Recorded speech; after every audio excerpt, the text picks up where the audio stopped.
Hello everyone, आप देख रहे हैं चैनल अमीन इन्फो। तो आपको मालूम है कि मई 2022 में 4th एंड 6th सेमेस्टर के एसओएल रेगुलर या एनसी वेब के ऑफलाइन मोड में एग्ज़ाम होने वाले हैं। और इसमें से बहुत से ऐसे स्टूडेंट हैं एसओएल के जो फर्स्ट टाइम ऑफलाइन एग्ज़ाम में अपेयर होने वाले हैं। तो उनको कुछ आइडिया नहीं है कि ये ऑफलाइन एग्ज़ाम किस तरह कंडक्ट होते हैं, क्या प्रोसीजर होता है। तो इस वीडियो में कुछ इंपॉर्टेंट पॉइंट्स हैं जो कि हम डिस्कस करने वाले हैं, जो आपके सामने लिखे हुए हैं। वन बाय वन हम इन पॉइंट्स को डिस्कस करेंगे। आप लोगों से रिक्वेस्ट है कि इस वीडियो को कंप्लीट देखें। कंप्लीट देखने के बाद अगर कोई डाउट आपके मन में बचता है तो आप कमेंट सेक्शन में ज़रूर से लिखें, उसके ऊपर सेपरेट वीडियो हम बनाने की कोशिश करेंगे। प्लीज़ वीडियो पूरा देखें तो आपको जानकारी मिलेगी इस वीडियो में, और आगे आने वाली अपकमिंग वीडियोस की भी आपको जानकारी अगर आप पूरी वीडियो देखते हो तो ज़रूर से मिलेगी। ठीक है, तो चलिए शुरू करते हैं इस वीडियो को। सबसे पहले हम बात कर लेते हैं यार ऑफलाइन एग्ज़ाम का सेंटर। अब ओबीई में तो आप घर से ही एग्ज़ाम दे रहे थे, लेकिन एज़ मई में जो एग्ज़ाम है वो ऑफलाइन है, तो आपको एग्ज़ामिनेशन सेंटर में जाकर ही एग्ज़ाम देना है। ये तो ऑफकोर्स ही बात है। एग्ज़ामिनेशन सेंटर सभी बच्चों का कहाँ होगा? दिल्ली में होगा। दिल्ली में कहीं पर भी आपका एग्ज़ाम सेंटर आपको दिया जा सकता है। आप अपनी लेटेस्ट सेमेस्टर की फ़ी रिसिप्ट डाउनलोड करेंगे तो फ़ी रिसिप्ट के राइट सेक्शन में देखना, थोड़ा टॉप में, वहाँ पर आपका एसओएल रोल नंबर के ऊपर या नीचे लिखा होता है exam centre zone, north, south या ईस्ट या वेस्ट। तो जो जोन उसमें लिखा हुआ है, मोस्ट लाइकली चांसेस ये होते हैं कि उसी जोन में आपको एग्ज़ाम सेंटर अलॉट करता है एसओएल। ठीक है, अदरवाइज़ ज़रूरी नहीं है कि जो एग्ज़ाम सेंटर जोन उसमें लिखा हुआ है वो उसी जोन में अलाउ करे, हो सकता है कोई और जोन भी आपको दे दें। तो पहली चीज़ तो ये है कि एग्ज़ाम आपके एग्ज़ाम सेंटर में होंगे, और एग्ज़ाम सेंटर की जो इन्फॉर्मेशन है वो हमारे होगी एडमिट कार्ड में। ठीक है, एडमिट कार्ड की मैं बात कर रहा हूँ, ऐसा नहीं है कि मैं क्रोनोलॉजी वाइज इसमें बात करूँगा। एडमिट कार्ड की बात ज़रूरी करनी है एग्ज़ाम सेंटर के लिए, तो एडमिट कार्ड की भी बात कर लेते हैं। तो एडमिट कार्ड जब आपका आएगा तो उसमें लिखा होगा कि आपका एग्ज़ाम कहाँ पर है, किस जगह पर है, पूरा सेंटर का एड्रेस सभी कुछ उसमें लिखा होगा, आपके एग्ज़ाम की टाइमिंग सभी कुछ उसमें लिखा होगा। ठीक है, अच्छा जी। एग्ज़ाम ड्यूरेशन आपने देखा, ओपन बुक मोड में एग्ज़ाम आपका 4 घंटे का होता था। इवन एक एक्स्ट्रा घंटा और मिलता था आपको, टोटल 5 घंटे का होता था। 2:30 बजे अगर आपका पेपर शुरू हो रहा है तो वो 7:30 बजे तक अपलोडिंग चलती रहती थी, और 5 घंटे के बाद भी आधा घंटा और मिलता था कि अगर आपने अभी तक भी अपलोड नहीं करा तो ईमेल कर दो। लेकिन उस चीज़ को आप भूल जाओ, बिल्कुल दिमाग से निकाल दो।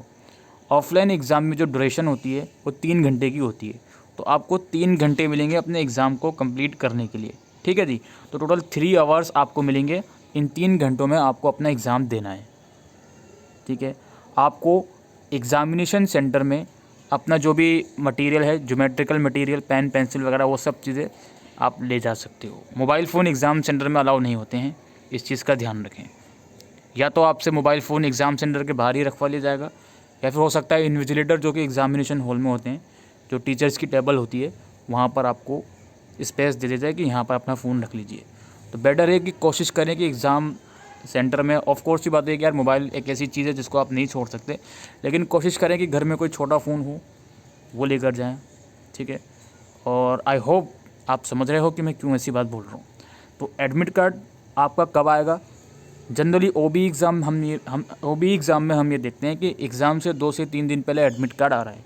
लेकिन जो ऑफलाइन मोड एग्ज़ाम है, चूँकि ये ऑफलाइन मोड एग्ज़ाम है, चूँकि ये एग्ज़ामिनेशन सेंटर में होंगे, सो बच्चों को अपने अरेंजमेंट भी करने होते हैं। तो एटलीस्ट 1 वीक पहले तो आपका एडमिट कार्ड आ जाएगा। सम ऑफ द केसेस में 10 दिन पहले भी आ जाता है। तो 10 से 1 हफ़्ता पहले तो आपका एडमिट कार्ड एसओएल की वेबसाइट पर आ जाएगा। ठीक है, ऑनलाइन उसको डाउनलोड करना है, उसका प्रिंट आउट आपको लेके रखना है। एग्ज़ामिनेशन सेंटर में एडमिट कार्ड प्लस आप लोगों का जो आईडी कार्ड है एसओएल का, वो आप लेकर जाओगे, और प्लस जो मैंने आपको बताया, ठीक है, जो पेन पेंसिल वगैरह वो सब चीज़ें लेकर जाओगे, और आधार कार्ड भी रख लीजिएगा। ठीक है, वैसे ज़रूरी नहीं है आधार कार्ड, फिर भी रख लीजिएगा अपनी सेफ्टी के लिए अगर मांग लिया तो। ठीक है, अब यहाँ पे हमारी बात इन तीनों चीज़ों की हो गई, एग्ज़ामिनेशन सेंटर की। एग्ज़ामिनेशन ड्यूरेशन मैंने आपको बता दिया 3 घंटे का। अब बात आती है एग्ज़ामिनेशन पैटर्न की। एग्ज़ामिनेशन पैटर्न बहुत ही इंपॉर्टेंट चीज़ है, आपको समझना है। देखो यार, ओबीई एग्ज़ाम से और ऑफलाइन एग्ज़ाम के एग्ज़ामिनेशन पैटर्न में कोई मेजर डिफरेंस नहीं है। एग्ज़ामिनेशन पैटर्न में कोई इतना बड़ा डिफरेंस नहीं है कि आप अपनी प्रिपरेशन स्ट्रेटेजी में चेंज करो। अगर आप ऑनलाइन एग्ज़ाम के लिए भी काफ़ी अच्छे से पढ़ाई कर रहे थे तो आपको ऑफलाइन एग्ज़ाम के लिए भी अपनी पढ़ाई की स्ट्रेटेजी चेंज करने की ज़रूरत नहीं है।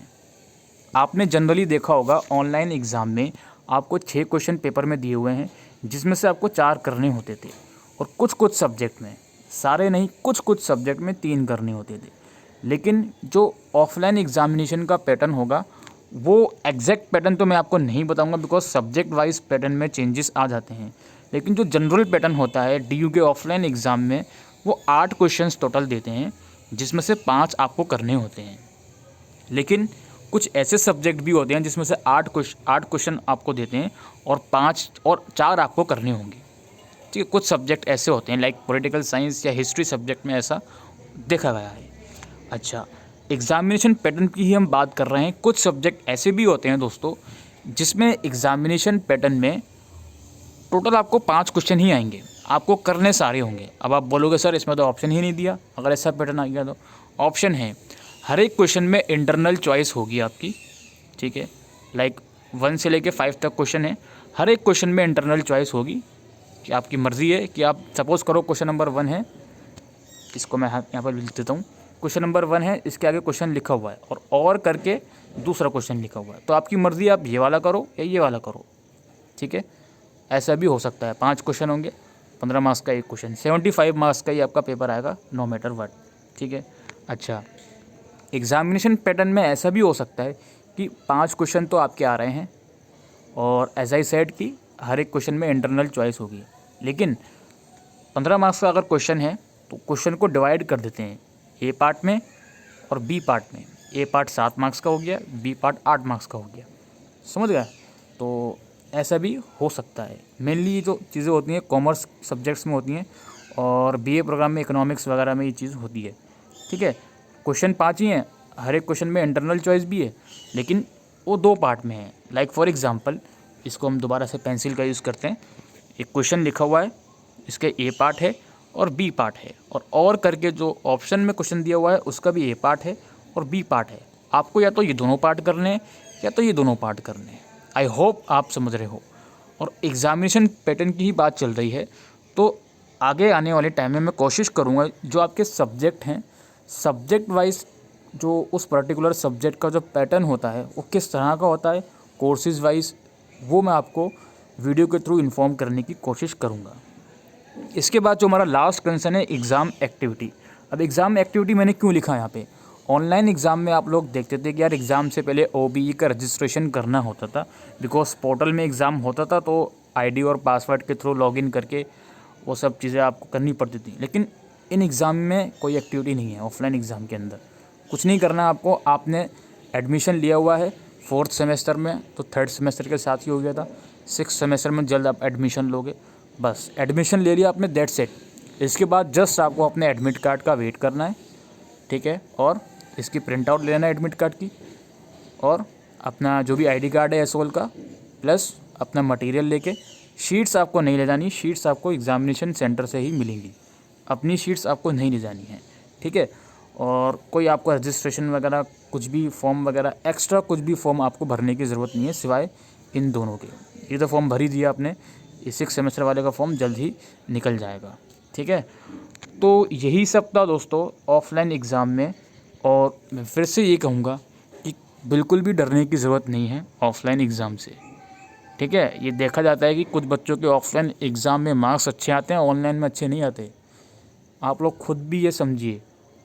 अगर BA प्रोग्राम वाले बच्चे इस वीडियो को देख रहे हैं तो आप लोग को जितना जल्दी ये समझ में आ जाएगा कि यार ऑनलाइन एग्ज़ाम में आपको मार्क्स अच्छे नहीं दिए गए हैं। बहुत से बच्चे ये सोचेंगे यार मैं तो पास हो रहा हूँ ऑनलाइन एग्ज़ाम में, लेकिन अपनी मार्कशीट उठाकर देखो और प्रीवियस टाइम में जाओ कि आपके आंसर की क्वालिटी कैसी थी और आपके मार्क्स कितने अच्छे हैं।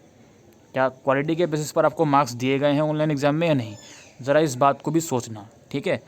तो ये सब कुछ चीज़ें थी जो मैं आज इस वीडियो में डिस्कस करने आया था। आई होप दोस्तों ये वीडियो आपको यूज़फुल लगी हो तो वीडियो को शेयर करिएगा। Thank you.